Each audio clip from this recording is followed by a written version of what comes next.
That said, thank you all for coming to the Learning Design and Leadership Campus Graduate Certificate Information Session hosted by Online Programs. I am the Assistant Director. Travis Giffen will cover some of the basics of the program here, and we have Dr. Cope and Dr. Francis here with us to talk about the LDL program. We also have Gina Poff, Sangeetha, and Brianna, where'd you go? There you go. And Brianna here from Online Programs, when we will be able to help answer questions in the chat. And there will also be time for Q&A at the end of the session. While we are beginning here, go ahead and introduce yourself in the chat. Make sure that the chat function is working for you. You will have been muted upon entrance, but when we get to the Q&A session, you can raise your hand using the emote option in Zoom here, and we will be sure to get to your questions.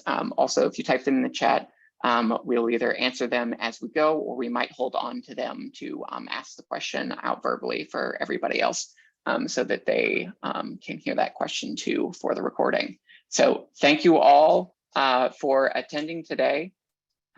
With that said, I'm going to turn things over to, I think, Dr. Cope.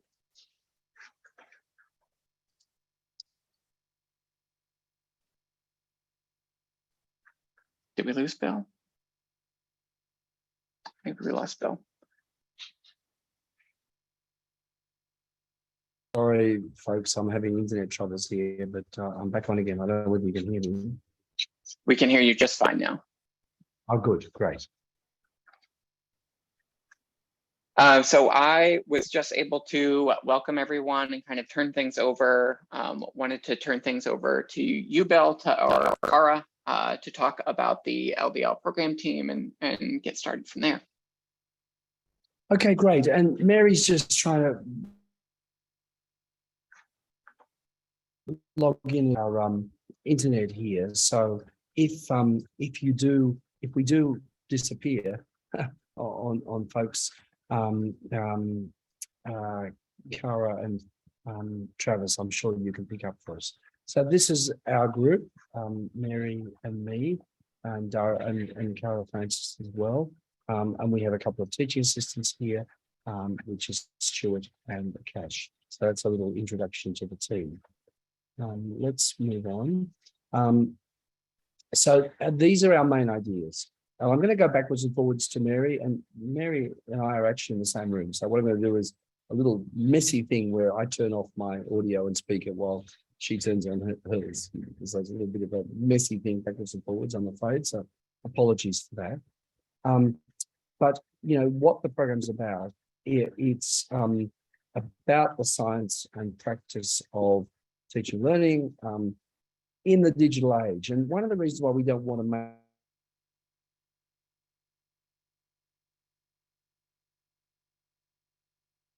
make it a whole lot of bad things. I mean, for goodness sake, we've seen all sorts of applications of technology and education which are pretty horrifying, to be quite frank. So our real focus is about teaching and learning, and particularly about innovative pedagogical practices, be they digital or not. But also, one of our questions is, what can we do in the digital age which is genuinely exciting and new and interesting, as opposed to doing the same old stuff, just using technology.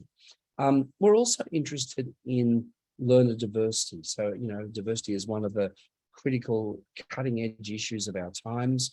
You know, we deal with all the problems of diversity on a daily basis. You know, that's another one of our big concerns, and the extent to which in computer mediated environments and digitally supported environments, it's possible to address some of those challenges around diversity.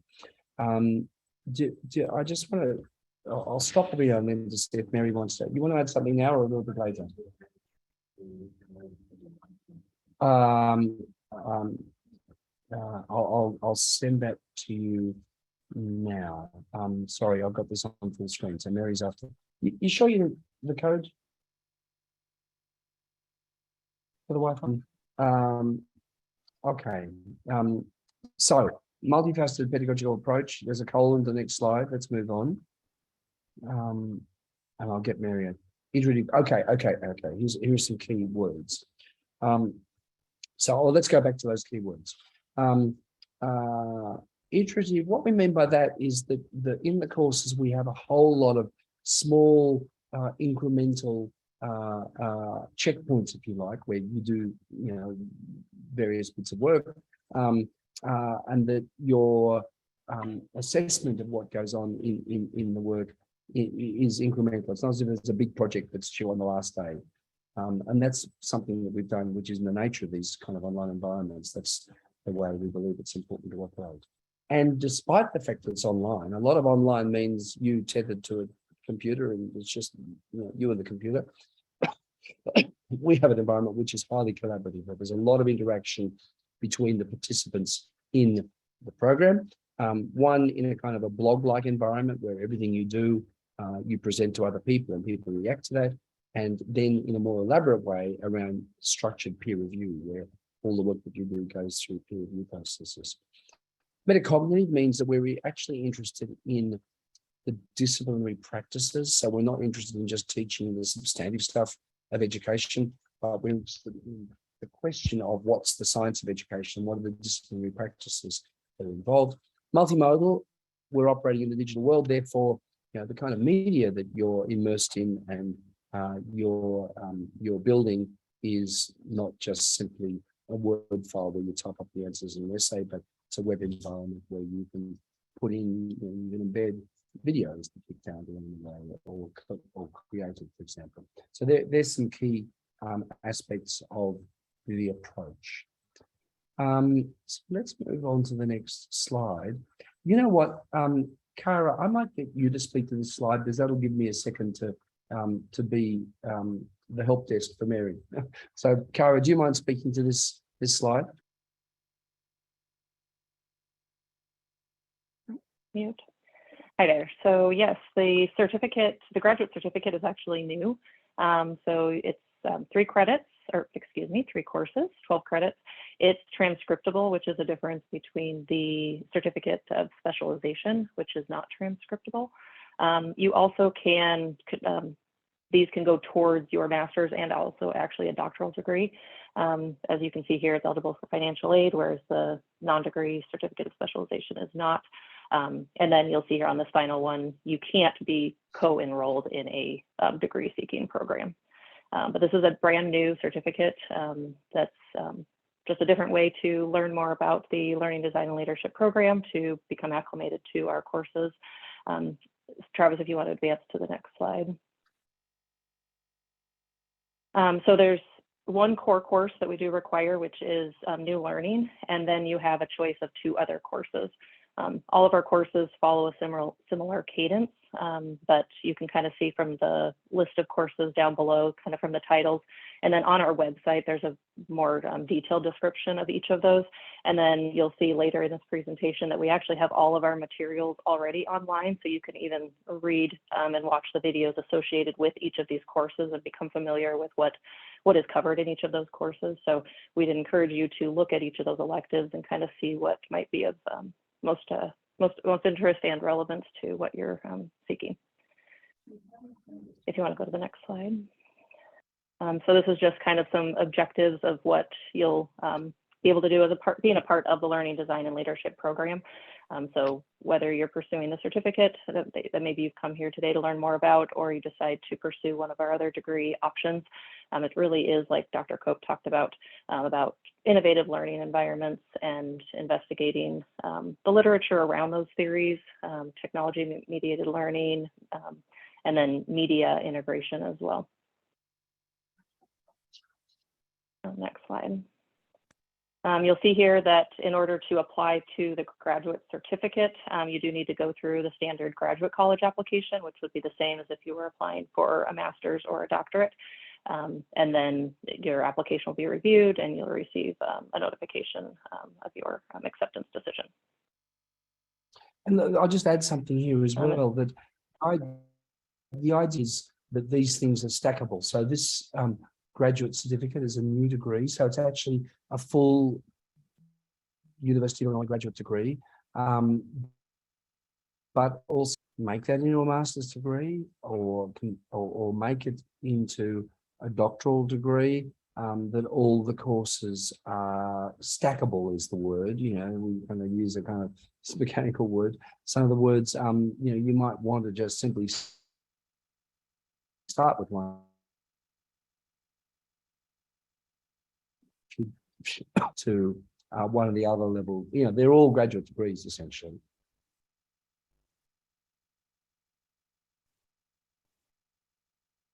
These are then the application deadlines, which is, this is all the mechanical stuff. So hopefully when Mary logs on as well, we'll be able to talk to you a little bit about the philosophy of the program and what the ideas are, but this is all kind of background information. So we actually have these 6 deadlines per year. It's the same deadlines, by the way, for the master's program. The doctoral program is only 1 deadline a year, which is December 1.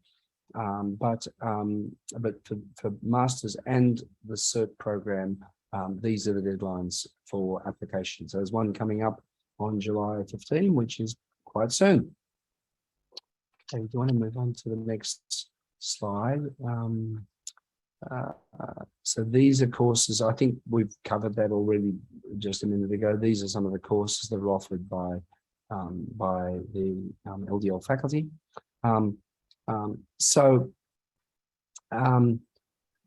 We 2 courses are available each term usually. The courses are 8 weeks each, but 6 weeks in summer.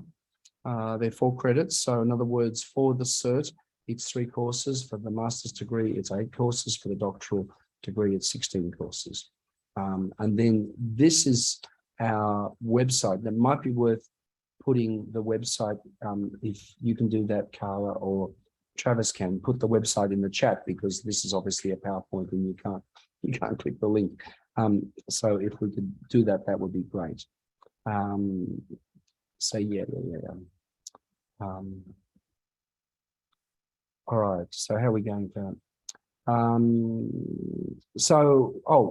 We have a flipped classroom model. And looking into the course, Cara, would it be a good idea perhaps if I take people into one of the courses now, one of the courses they're actually being taken? That might be a good idea.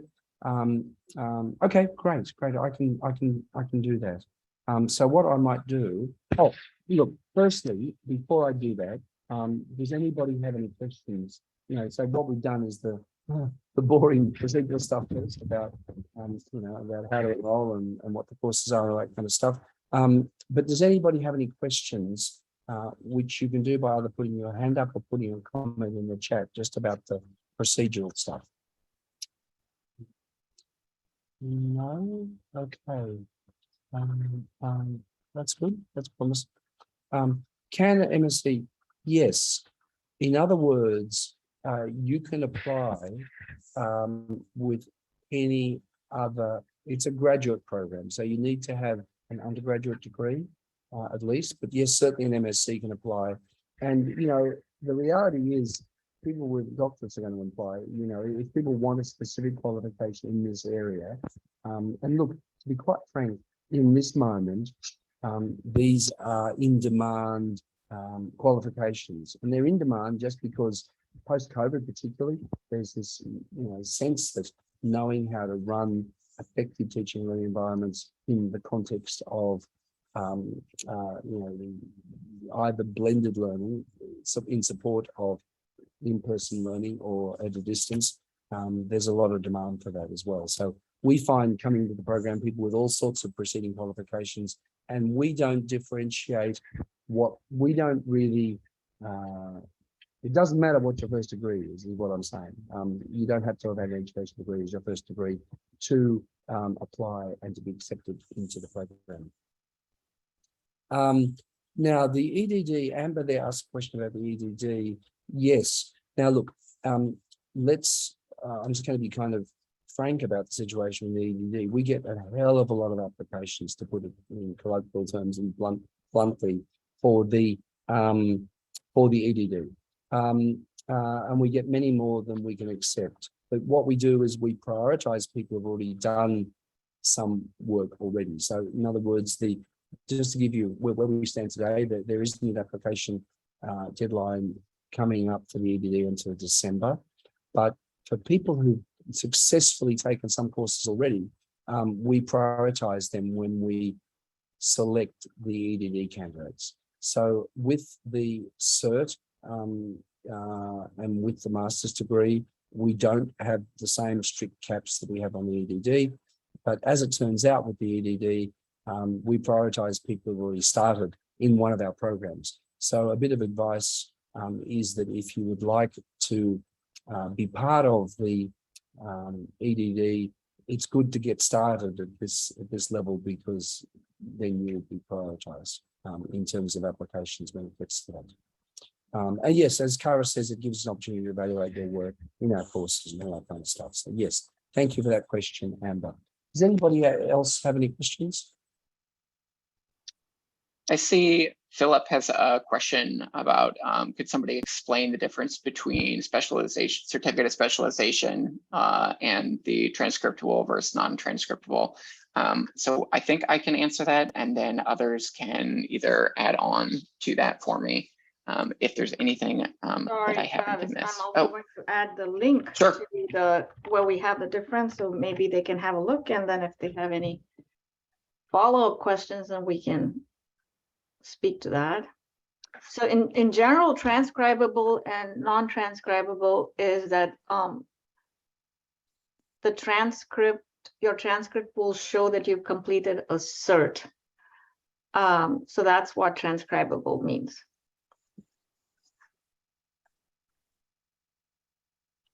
Right. So here on the website is a comparison directly between the two of them, between the certificate of specialization and the campus graduate certificate cert. Travis, we are actually looking at your desktop. We cannot see the website. That would not be helpful. Thank you.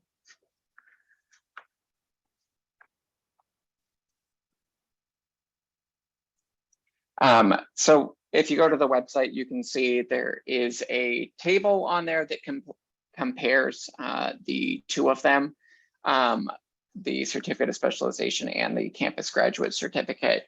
The biggest differences are, as was asked, the transcriptable versus non-transcriptable. The campus graduate certificate is also financial aid eligible.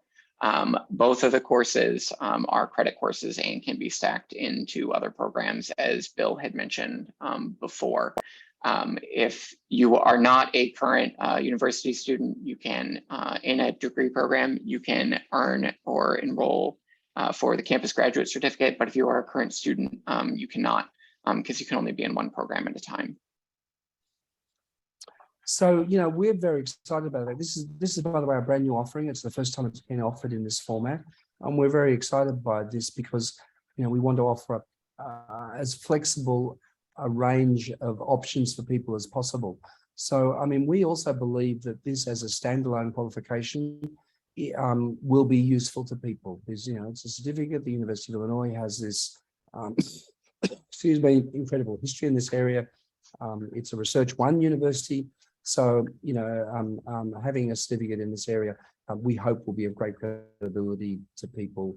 And also there is this advantage about stackability as well. So you can bail out at the end of 3 courses and you've got a nice qualification, or you can keep on going as well. So that's kind of the model we're able to offer now. And as I said, this is the first time it's just the universities moving in this direction towards graduate certificates. And we just now had this one go through the system and get approved. So it's exciting times. So yeah. Any other questions from anybody? There was also a question on the availability of financial aid. I put the link to the financial aid page there in the chat.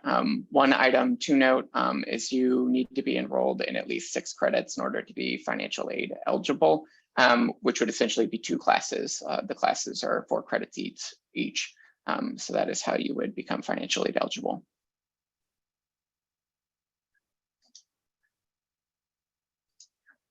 Okay, so I would be very happy to show you into one of the courses now if people would like that. We're still trying to get Mary online for her to say a few words as well. But let me just say that, in terms of the philosophy of what we're doing, we're interested in these issues of innovative pedagogy, more engaging forms of learning, and also this question about learner diversity, which is how one addresses learner diversity effectively. We're interested in those issues. But also, Mary and I originally worked in the area of literacy education. We've worked also extensively in workplace-based education. So we've worked in literacy in schools, workplace education, also pedagogies in higher education. So we've had a lot of experience across a wide range of areas. And the people we get in the program are actually very, very diverse. So some of those, and I mean diverse, not just in terms of the demographics, but diverse in terms of their current employment and their employment aspirations. So some of the, some people are school teachers, but some people work in higher education. Some people work in workplaces as human resource people. Some people work in instructional design companies and institutions. Some people work in ed tech. So it's a very diverse range of people, which means that the level of discussion is always at a relatively high level of generality, and therefore kind of very interesting along the way.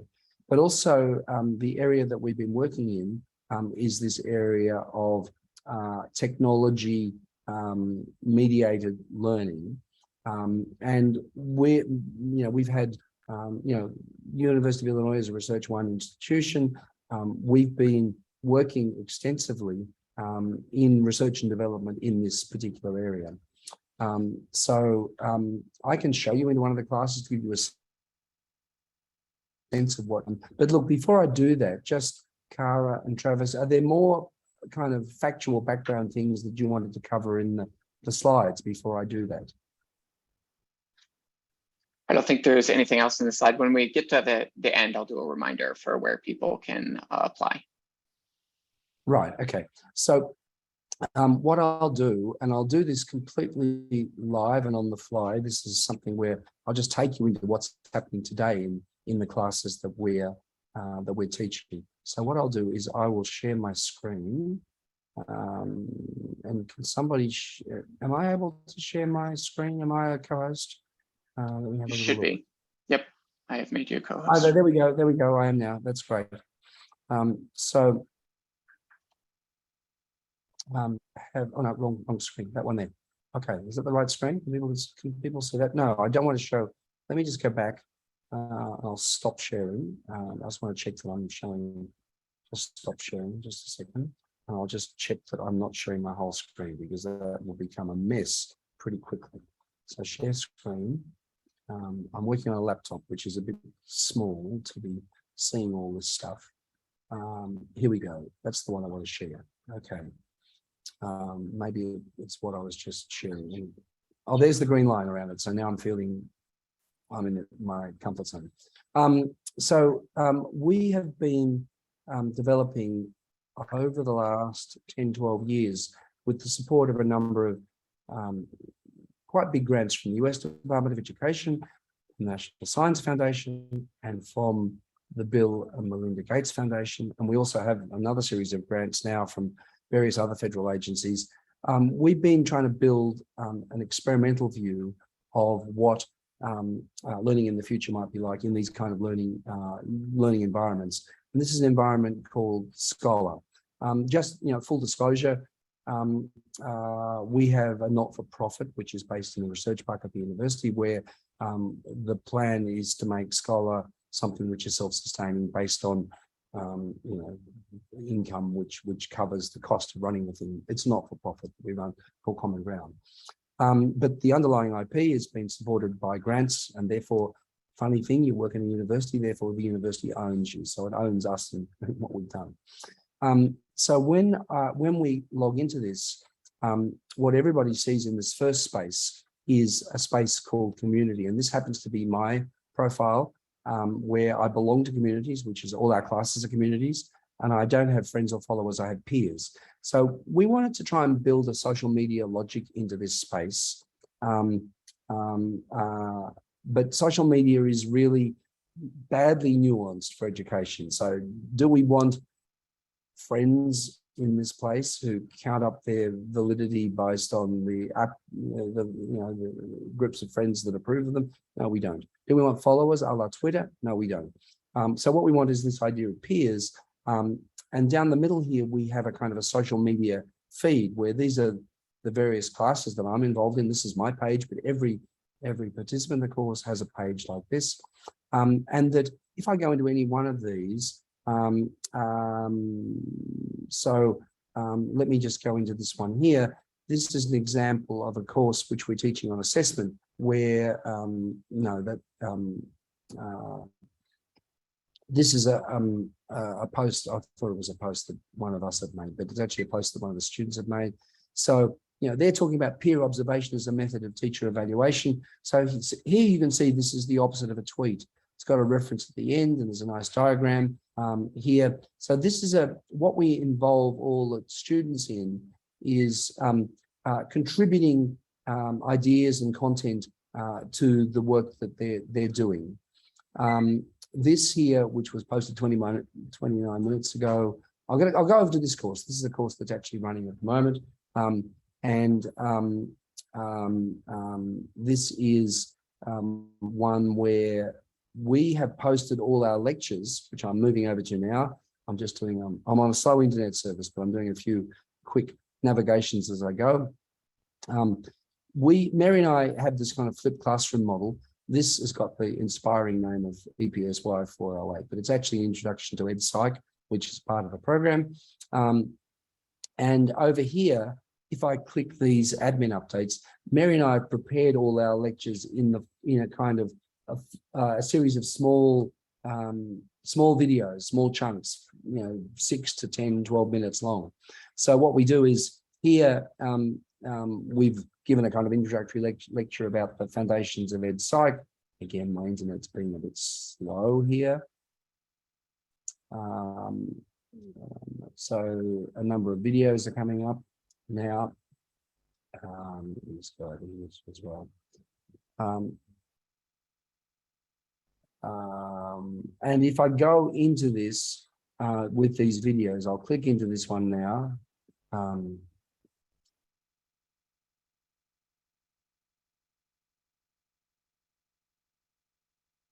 Actually, folks, full disclosure, Mary and I are at a village in Greece at the moment where by definition, the internet's no good.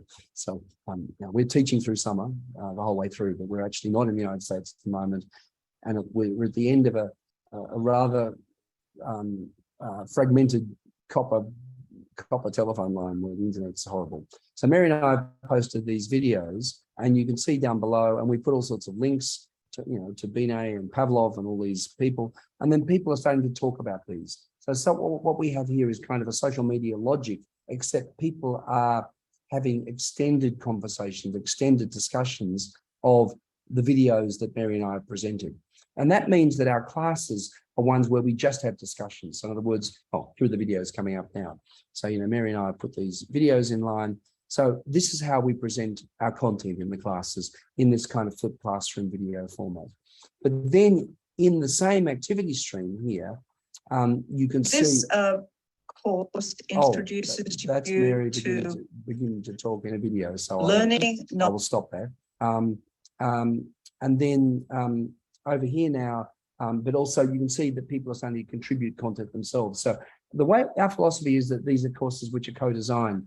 You collectively, the people who are in the course, know a hell of a lot about education, a lot of the time, and had a huge amount of life experience. So what we do is we create a space where you can post to the themes that we've suggested, but everything that happens is visible and public. So if I go down a little bit further, this is a course which only began yesterday. So there's not a lot of dialogue going on there yet. Began last night, to be quite frank, is when it began. So so we have a kind of philosophy around and I could show you into other areas as well, but this gives you a kind of a sense, and this is an environment that we've been building ourselves as part of a research agenda. But the answer is it's very social. Everything you do is posted. People are commenting as work, people are dialoguing with each other, and people get to know each other very well as well, which is one of the real advantages of this kind of environment. But one thing I want to show you is that we're also interested in the future of assessment. And again, this might take a second to come up on my terrible internet connection. So I'm going to go to, this is the course that began yesterday with almost no content. I'll go back to a course a little bit, the same course a little while back. Give me a second while it brings up the data. What we do is we're interested in the future of assessment, and we're interested in the fact that assessment tends to wag the educational dog. It's the tail that wags the dog, so to speak. So what we've been doing is experimenting with an environment where there is big data analytics going on in background. And my terrible internet means it's going to take a little bit longer to come up than it should.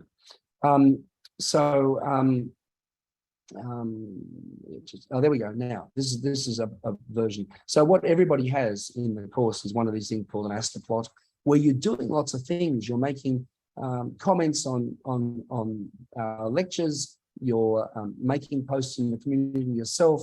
That you're making updates. That you've started projects. So there's about 20 different things that you're doing here. You've got peer-reviewed projects, and what we've got is we've got 3 things that we're constantly in the background polling in the activity that people are doing in this space. So this is like, you know, Facebook and Twitter, which know, if you're in there, they know who you are and they know what you're doing, and because they're constantly analyzing all your actions. Here our expectations in the course are defined by the circumference of the circle, and each of these things are activity types that you're involved in. And we're looking at all those things as we go along the line. And look, what you can do is, for example, peer reviews here. If you want to see exactly how this is being measured, you pull out a little box like this, and it gives an explanation of that particular metric which is being created. Now, one of the great things about this is it means that assessment's embedded, and everything you do contributes to assessment. So the circumference of these petals all grow longer as you continue the work. So as I said a minute ago, everybody has one of these. It's a thing called an Asta plot. An Asta is like a daisy. Everyone has one of these Asta plots. This happens to be the one that I have for the whole group, but everyone has an absolutely identical one where they can see their own data, see what you've done and what you haven't done. You can see.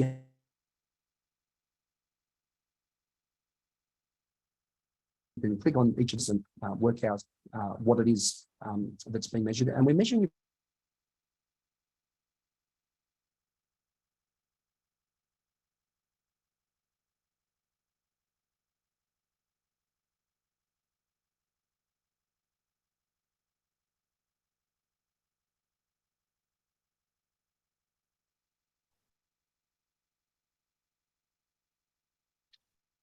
We may have lost Phil.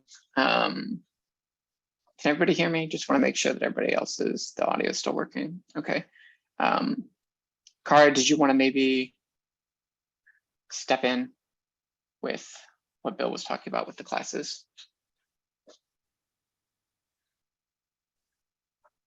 I think we can't hear you. Oh, thank you. Okay, Now we double can. muted. So, is Bill back? Yeah, I'm back, but you go, Kara. Okay. You'll say. So look, Okay. let me just say one thing that I can go back to my screen even, and Kara, then I'll hand over to you. I'll go continue because I've got one last point I was going to make about this, and that is that this is really getting to Mary and my research agenda. That at the end of this course, this is one that was completed in summer 21. So we've got a summer 22 version of this running at the moment. There were 12,640, excuse me, 45 metric pieces of actionable feedback. So people, giving each other feedback, interacting with each other, 12,645. So our idea around an assessment is all feedback should be formative. All assessment should be actionable. You can actually improve your work with all feedback. It's not you wait till the end of the semester and you get a B+. And by the way, what we say is this grade in the middle, we give you what the grades are for the score. You watch this number growing. It starts off with a low number, it grows. And then in this particular course, there were actually 3.1 million data points of all the interactions, peer-reviewed projects, different versions of them, lots and lots of stuff going on.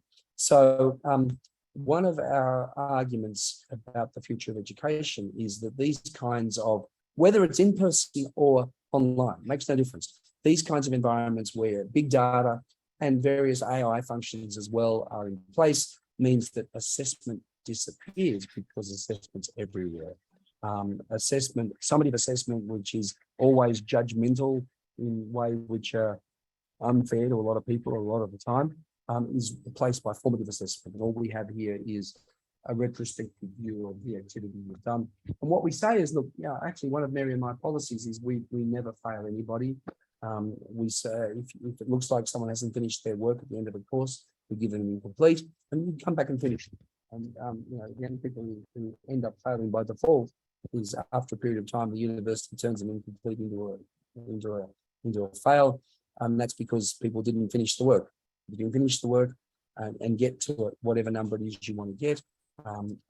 So this for us, I'm really saying this is an introduction to a philosophy of education and an illustration of the kinds of research that we're doing. So this particular work about the future of assessment was funded by the National Science Foundation, a project that we had for the National Science Foundation. So what we're doing in this environment is we're always building things and experimenting with things, and that's part of what we do. If you were going to, I don't know, I'll be facetious, the University of Phoenix or some damn thing, and they were using some off-the-shelf learning management system, we're in education, and we're building these things, and we're researching these things all the time, and we are, in a way, also collaborating with you as co-researchers, because we ask for your feedback, and it's constantly in development with the research grants that we have. So that gives you a little flavor. Now, Cara, have I missed something out that's important there? Sorry, I ended up interrupting you when I got thrown off the web. No, I was just trying to finish where you had left off, so we're good. Thank you. Much appreciated. What I might do is Mary didn't get her done thing to log in. Do you want to come and sit beside me and say a few words to people as well? So that might be the best idea. I'll turn my computer around so Mary can say hello to everybody. I don't know how dark it is in this space. Thank you all for being interested in our program. I think Bill and Kamala have covered the main thing, but this, I think as Bill said, this particular assessment tool that we use demonstrates the values that we have as educators and also the curriculum.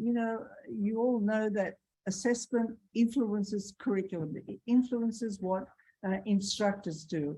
And with our assess as you go philosophy, we've created a curriculum and a pedagogy that allows every student in the courses that we offer to achieve the goals that they want, right? So we don't have a bell curve. We don't think that some of you will do well and some of you won't do so well. If you get into one of our programs, you're capable. And therefore, we create the conditions for you to get the goals that you want out of the course. So those three domains, we've weighted them equally.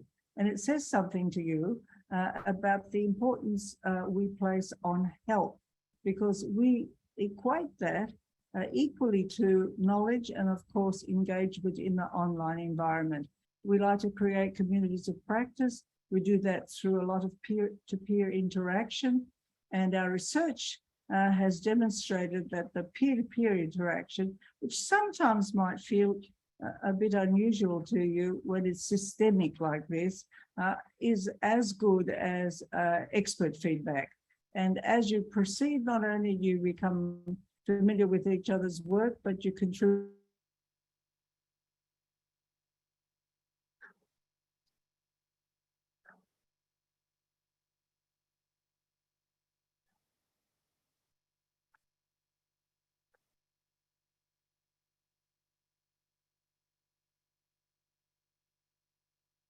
think we lost Mary.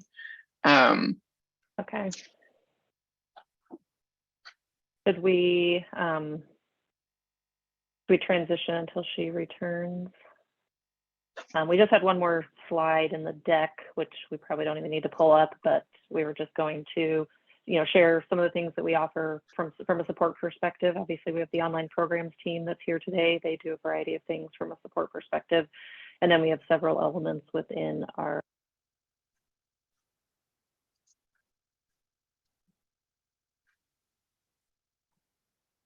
You are muted, Kara. Sorry.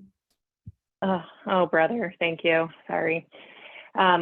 I wasn't saying anything really that compelling, but I was just saying support. So there's the slide. So we've got the online programs team that's here today. They're a key part of your success. And then within the Learning Design and Leadership program, obviously we shared the team slide at the beginning of the presentation, and but we really try to provide you with opportunities to feel connected to one another. We don't want students to feel isolated. Being in an online program, it can sometimes feel that way, but as Dr. Cope shared and Dr. Clancis both kind of emphasize the importance of the peer-to-peer learning model, the learner diversity. It's just, so I'm actually a graduate of the doctoral program in Learning Design and Leadership. I finished about 1.5 years ago and now work with the program. But as a student myself back in the day, just learning from my peers and just the wealth of knowledge and experience that each of you brings to the courses was just, it wasn't just learning from the instructor, it wasn't just watching lectures and listening to them online, it was really about engagement and learning from one another. But we try to, again, help you feel that connection as you're a part of this program, whether it's the certificate or one of the other programs. So there was a question also about the instructional design. Remind me what it's called, Sangeeta or Kara. The master track. Yeah, the master track. So the master track is somewhat different. It's a smaller number of courses, it's different courses. There is some overlap as well, but it's one that's offered in conjunction with Coursera. Now, in fact, there is an overlap around the fact that you can use those courses that you've done in the instructional design master track as credits for our program. Not the certificate, but you can use them as credits for the master's and the doctoral program. So yeah, so thanks for that question. Any more questions, folks?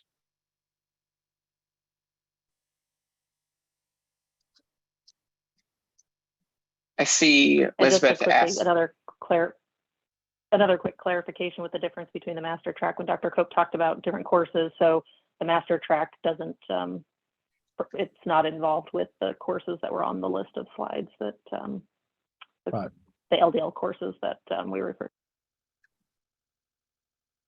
Yes. So the answer to, oh yeah, Jenna just said it's 12 credit hours. Yeah. Okay. Very good. Did you want to finish what you were saying? Mary, Oh, just it's okay. yeah. It's okay. Yeah. Sorry about this, I'm folks. This is struggling the with it. frustrations of,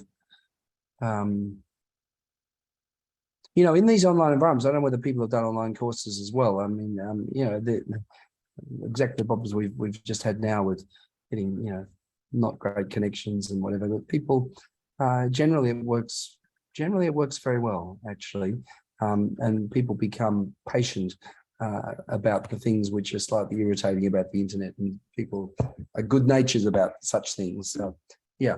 Did you want to add something else? No, I was listening.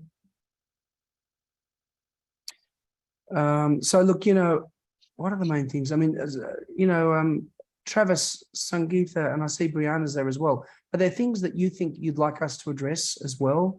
That we might have neglected, for example, that you'd like us to talk about? No, I think you've done a great job talking about the heart of the program, of the spirit of LDL. And I think we've talked about logistics, costs, I think the one important thing is how to apply. And I think Travis is ready to give that information. And there's been really a lot of good questions about that have come up in the chat. So I think we're good. And I think Travis is also poised to share information out about how to contact us should anybody have follow-up questions. Right. The only thing I would add, Zangeetha, is that the program is learning design and leadership. And we firmly believe that the two issues, the two cutting edge issues for anyone interested in leadership and learning design is, on the one hand, the diversity of the people who participate in any kind of program. You have to be aware, have to understand there are different reasons behind everybody's identity and everybody's expectations. And there are no cookie cutter solutions to that. You really need to have deep knowledge about how to negotiate with diversity in order to ensure that everybody achieves their goal. The other absolutely important area, of course, is the digital. And what do we do with it? How do we make it work for us?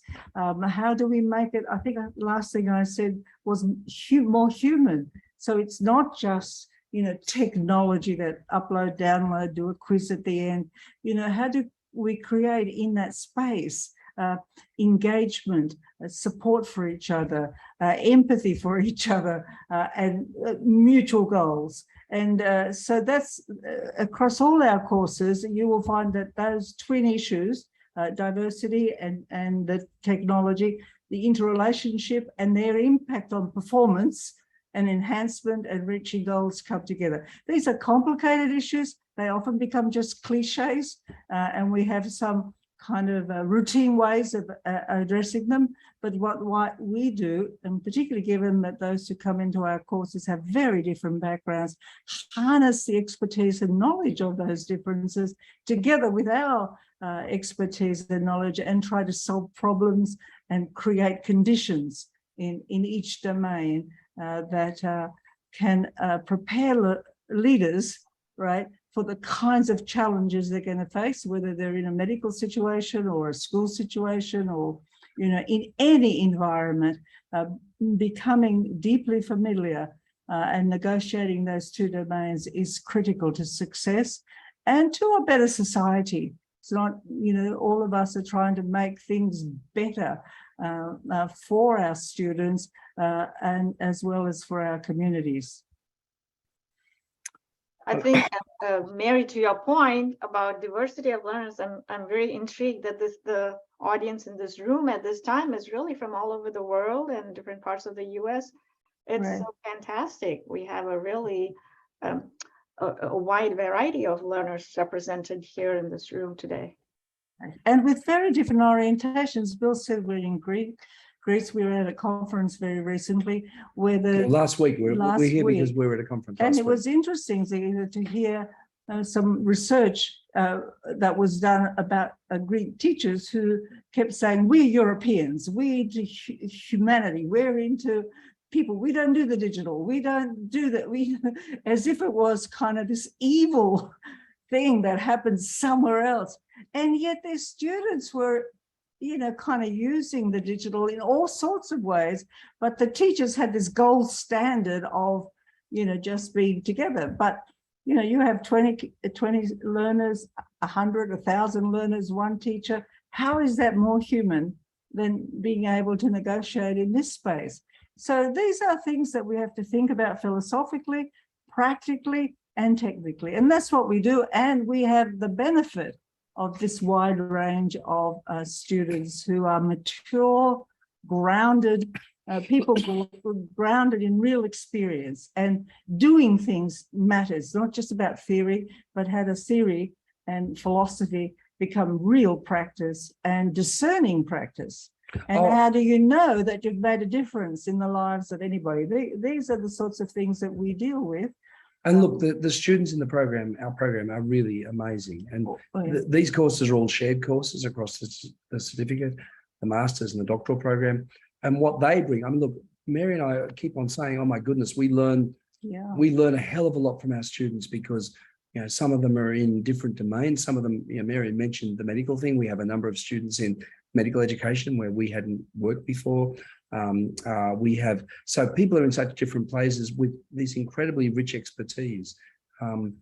We get music teachers, and we've never taught, you know, and who are using technology in incredible ways and doing really innovative stuff in music teaching.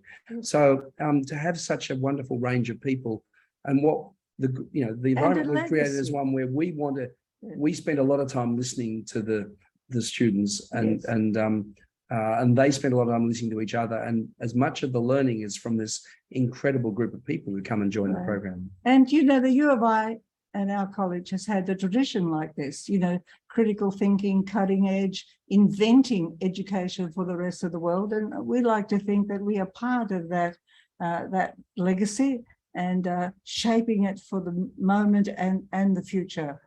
So Ted's got a good question, which is why wouldn't you go somewhere else?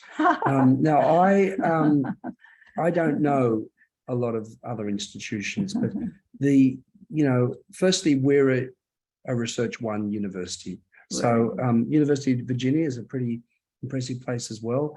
But, you know, Mary and I, you might be able to tell from our very distinctive Central Illinois accents that we were born there. No, we weren't.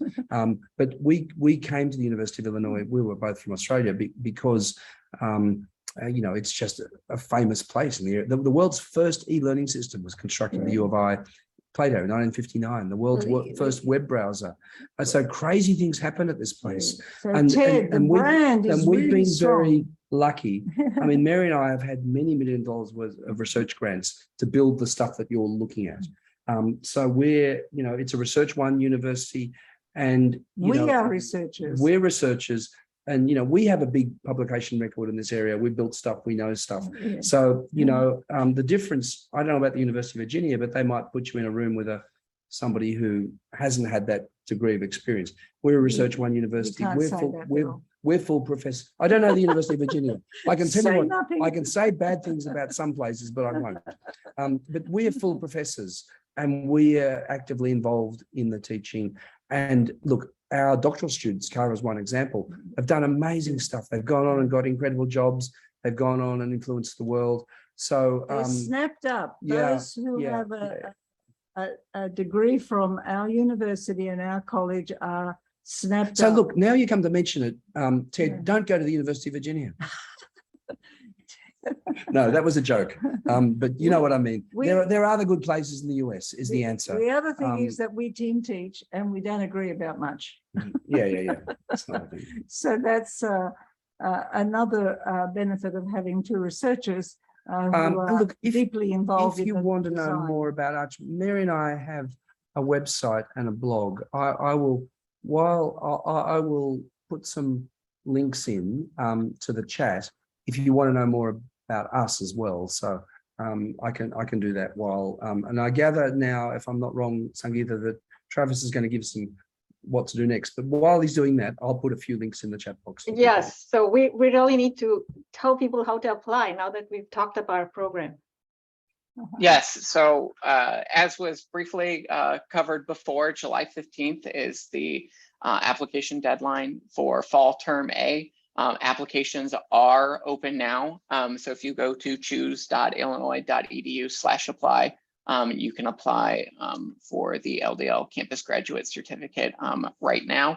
If you have questions that were not answered today for one reason or another, you can also reach us at gradservices@education.illinois.edu. I will share that again here in the chat if you would like to copy that instead to reach us. And I will include these slides, and the recording will go out in a follow-up email after this session, about 12 hours. So it'll probably be in your inbox by tomorrow. And Kara, would you put the LDL website into the chat box as well, which is, the more detailed program website, which is for our students, so they can, navigate their way around the programs. But also, what I'm going to do is the next link I'm going to put. People are in Scholar. We have about 300,000 accounts in Scholar, so it's kind of experimental, but it's out there. If I'm going to give you a link now. You're very welcome to set up an account in Scholar, and Mary and I run a blog in Scholar. The link to which I'm going to send you now. So if you can see what we're doing here without setting up an account, but if you would like to set up an account here and join this community, you will then get updates about our research work. So you'll get a sense of some of the things we're doing at the moment. So that link there will allow you to see things we've done recently, recent posts, including relevantly, the most recent post was in advertising this session today. So you'll recognize that. But then if you create an account and join that community, as a few thousand other people have done, every time we make a post here, you'll get an email notification.